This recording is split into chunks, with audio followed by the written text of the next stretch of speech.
నియోజకవర్గంలో తన హయాంలోనే అభివృద్ధి జరిగింది అని ఇల్లందు మాజీ ఎమ్మెల్యే హరిప్రియ చేసిన వ్యాఖ్యలను కాంగ్రెస్ పార్టీ నాయకులు సాంబా పట్టణ అధ్యక్షుడు డానియల్ ఖండించారు. కార్యక్రమంలో సాంబా మాట్లాడుతూ 2014 నేడు కోరం కనకయ్య ఎమ్మెల్యేగా ఉండి ఇల్లందు నియోజకవర్గాన్ని అభివృద్ధి చేశారని, మాజీ ఎమ్మెల్యే హరిప్రియ పాలనలో దాడులు, అక్రమ కేసులు పెట్టి ఇబ్బందులు పెట్టిన చరిత్ర జరిగిందన్నారు. నిజాలు చెప్పి సమావేశాలు పెట్టాలి అని అబద్ధాలతో కాదన్నారు. పట్టణ అధ్యక్షుడు డానియల్ మాట్లాడుతూ గత ప్రభుత్వ హయాంలో ఆమ్ బజార్లో వేసిన రహదారి అధ్వానంగా ఉందని, 4 ఏళ్లు గడవక ముందే నాజరకం రహదారి వలన ఇబ్బందులు పడుతున్నారన్నారు. దళిత బంధు పేరిట దగా చేసిన చరిత్ర గత ప్రభుత్వంలో కొనసాగిందన్నారు. ఈ సమావేశంలో మాజీ మున్సిపల్ చైర్మన్ ఎర్లపల్లి అనూసూర్య, సుదర్శన్ కోరి, బోల్లా సూర్యం, చిల్లా శ్రీనివాస్, మచ్చ ఎంకన్న, యార్సింగి ఎంకన్న తదితరులు పాల్గొన్నారు. కంకర్ సిమెంట్ అంతా లేచిపోయింది. ఏమాత్రం కూడా రోడ్ లేదు. వర్షాకాలం పల్లెటూళ్ళలో రోడ్డు ఏ మాదిరిగా ఉంటుందో ఆ మాదిరిగా ఉంది తప్ప అది ఒక రోడ్డు లాగా లేదు. కనీసం ఏసీ ఒక 4 సంవత్సరాలు కూడా కాలేదు. ఎంత దయనీయమైన స్థితిలో ఉందంటే దాన్ని చూస్తే చాలా బాధ అనిపిస్తాం. ఇలాంటి రోడ్లు వేసి కూడా గొప్పలు చెప్పుకునేటట్టు హరిప్రియ గారు చూస్తే జాలేస్తూ ఉంది. హరిప్రియ గారికి కాంగ్రెస్ పార్టీ ఎమ్మెల్యేగా భిక్ష పెట్టింది. ఆమె నేపథ్యం ఎక్కడి నుంచి వచ్చింది అనేది ఆమె ఒక్కసారి గుర్తు చేసుకోవాలి.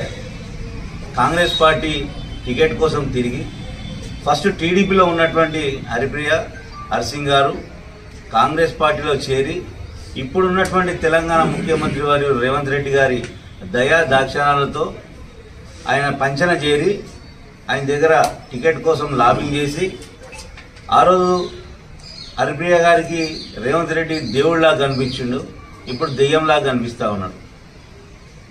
ఆ రోజు రేవంత్ రెడ్డి అనే వ్యక్తి కాంగ్రెస్ పార్టీలో ఉండి ఈమెకు టికెట్ ఇప్పించకపోతే ఈరోజు మీరు ఎమ్మెల్యే కాదు కదా, మీరు అక్కడే హైదరాబాద్లో టీచింగ్ చేసుకుంటూ ఉపాధ్యాయురాలుగా ఉండాల్సిన పరిస్థితి. మీరు ఈరోజు ఎమ్మెల్యే అయ్యి మాజీ ఎమ్మెల్యే అయ్యి ఈరోజు ఏదైతే నీకు భిక్ష పెట్టిందో అదే కాంగ్రెస్ పార్టీని ఈరోజు మీరు నోటికి వచ్చినట్టుగా మాట్లాడుతూ ఉన్నారు. ఆ రోజున రేవంత్ రెడ్డి గారితో పాటు ఇల్లందులో నియోజకవర్గంలో ఉన్నటువంటి ఎంతో మంది నాయకులు ఏ రూపాయి కూడా ఆశించకుండా త్యాగాలు చేసి కష్టపడి అందరూ కూడా మీరు ఆ రోజు ఖర్చు పెట్టింది కూడా ఏమీ లేదు. అయినప్పటికీ కూడా ఆడకూతురు అని చెప్పేసి ప్రతి ఒక్క కాంగ్రెస్ పార్టీ కార్యకర్త నిస్వార్థంగా పనిచేస్తే మీరు ఎమ్మెల్యే అయింది. దాంట్లో మొట్టమొదటిగా లింగాల వెంకరెడ్డి గారి కుటుంబం వాళ్ళు రాత్రనక పగలనక కష్టపడి మిమ్మల్ని ఎట్టి పరిస్థితుల్లో గెలిపించాలని చెప్పేసి ఆ రోజున ఆ ఒక్క మండలంలో వచ్చిన ఓట్లే మీకు గెలుపుకి నాంది పలికినాయి తప్ప మీకంటూ ఏమీ లేదు. మీకంటూ ఎవరిని కూడా మీరు కాంగ్రెస్ పార్టీకి తీసుకురాలేదు. మీరు ఏమి చేయకపోయినా కూడా మిమ్మల్ని హక్కులు చేర్చుకొని మిమ్మల్ని గెలిపించి మిమ్మల్ని ఎమ్మెల్యేగా చేసినాం.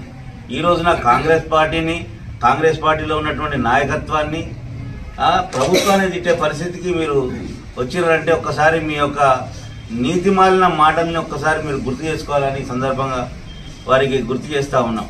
ఎందుకంటే వారు మహిళ అయిపోయారు కదా, మాట్లాడాలన్నా కూడా పద్ధతిగా ఉండదు కాబట్టి ఒక మహిళని, ఒక స్త్రీని నోటికి వచ్చినట్టుగా మాట్లాడకూడదు అని చెప్పి పద్ధతిగా మాట్లాడుతున్నాం.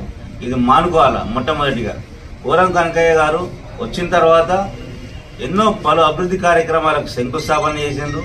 ఎన్నో మండలాల్లో ఉన్నటువంటి 5 మండలాలలో కూడా పలు రోడ్లు శంకుస్థాపన చేయడం జరిగింది. వాటికి గవర్నమెంట్ నుంచి వచ్చినటువంటి ఎంతెంత వచ్చిందనేది కూడా మా మిత్రుడి దగ్గర ఉంది. మీకు మాట్లాడినప్పుడు అన్ని కాగితాలు ఇస్తారు. మీకు అన్ని కూడా ఏ రోడ్డుకి ఎంత శాంక్షన్ అయింది, ఎంత ఫండ్ వచ్చిందో కూడా మీకు తెలియపరుస్తాం. ఇట్లా నోటికి వచ్చినట్టుగా మాట్లాడొద్దు. మీరు టీఆర్ఎస్ని బలోపేతం చేసుకోండి, మీటింగ్లు పెట్టుకోండి, డబ్బులు ఇవ్వండి, ప్రజల్ని తీసుకెళ్ళండి. 10 లక్షలు కాకపోతే 20 లక్షల జనాల్ని తీసుకెళ్ళండి. మీ దగ్గర దాచుకున్న డబ్బులు చాలా ఉన్నాయి.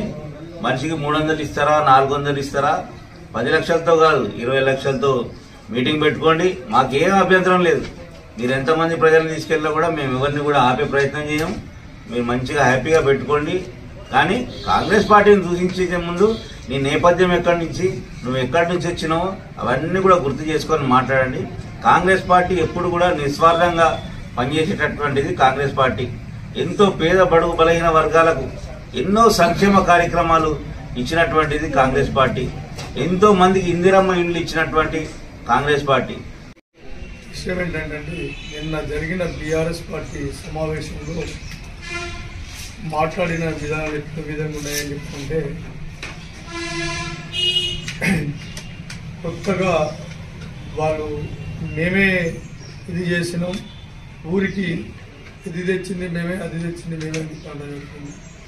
ముందుగా తను తెలుసుకోవాల్సిన విషయం ఏంటంటే 2014లో ఈ రోజున్న ఎమ్మెల్యే గారు ఆ రోజు ఎమ్మెల్యేగా ఎన్నికై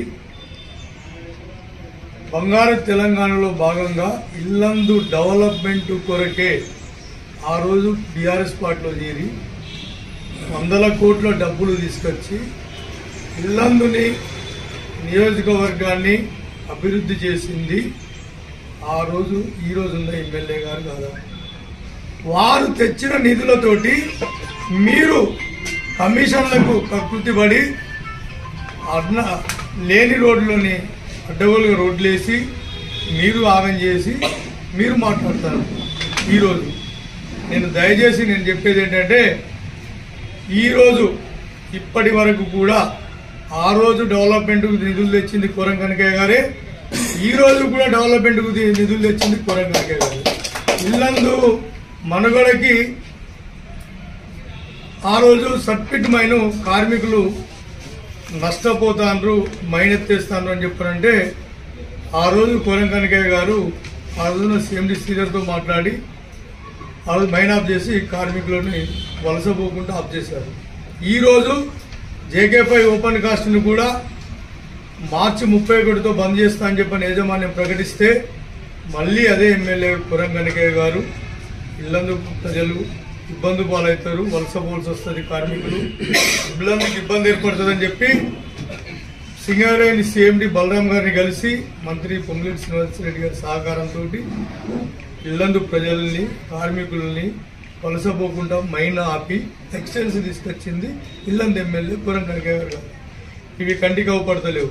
మీరు కావాలని మీ పార్టీ కార్యకర్తలు మాట్లాడతారు. దానితోడుగా ఇంకొక లీడర్ మాట్లాడతాడు, మాజీ ఎమ్మెల్యే గారు నేను పింక్ నోట్స్లో రాస్తానా, ఏ అధికారి ఏం చేసిండని చెప్పాను. అయ్యా దారి ఎత్తుకులాడి చేపించింది మీరు, కేసులు పెట్టింది మీ టైంలో, కేసులు పెట్టించి అందరినీ ఇబ్బందులు పాలు చేసింది మీరు. అందులో మీ ఎంబడి కూర్చున్న వ్యక్తి ఉన్నాడు, మీతో పాటు కూర్చున్న వాళ్ళనే కొంతమంది మీద మీరు కేసులు పెట్టించారు. మీరు చెప్తాను ఈరోజు మేమేమంటామంటే కేసులకు కానీ ఏవి కానీ మా ప్రభుత్వం ఈ రోజు వరకు కూడా ఏ ఒక్క బీఆర్ఎస్ కార్యకర్త మీద కేసులు పెట్టలేదు. కోరం కనకయ్య గారు ఇల్లందులో స్వేచ్ఛనిచ్చి ఏ ఆఫీసుకు పోయినా మీ పార్టీ కార్యకర్తలు కూడా నాయకులు కూడా ప్రతి ఆఫీసులలో పోయి స్వేచ్ఛగా పనిచేసుకుంటారు.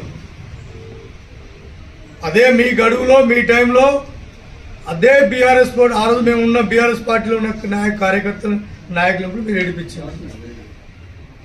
దాన్ని దృష్టిలో పెట్టుకునే ప్రజలందరూ ఏకమై వీళ్ళ పరిపాలన ఆ రోజు అంతం కావాలని చెప్పననే 57,000 మెజార్టీ కోరం కనకయ్య గారికి ఇచ్చి గెలిపించడం జరిగింది. ఇవన్నీ మర్చిపోయి మేమేసిన రోడ్లే ఉన్నాయి, మేం పెట్టినవి ఉన్నాయి, మీరు కాలరీ తీసుకొని చెప్పచ్చు అని చెప్పంటారు. ఈరోజు కోరం కనకయ్య గారు ఈ 16 నెలల్లో ఎన్ని కోట్లు ఈ నియోజకవర్గాన్ని తీసుకొచ్చి డెవలప్ చేశారో పత్రికా విలేకరులందరికీ కూడా పేపర్ పరంగా నేను లిస్ట్ మీ అందరికీ కూడా సమకూరుస్తాను. దయచేసి ఏదన్నా విషయం ఉంటే మీ పార్టీ కార్యకర్తల సమావేశంలో అబద్ధాలు చెప్పి మోసగించి కార్యకర్తలకు చెప్పాల్సినంత అవసరం లేదు. నిజాలు చెప్పి మీ కార్యకర్తలను కాపాడుకోండి. మీ కార్యకర్తలు మీ నాయకులకి ప్రతి ఒక్కరికి తెలుసు మేము గుండె మీద చేసుకొని ప్రశాంతంగా ఉన్నామని చెప్పుకుంటారు. అదొకటి మర్చిపోయి ఏ విధంగా అయితే ఆ విధంగా మాట్లాడడం బంద్ చేస్తే బాగుంటుందని పత్రికా ముఖంగా అందరికీ తెలియజేస్తారు.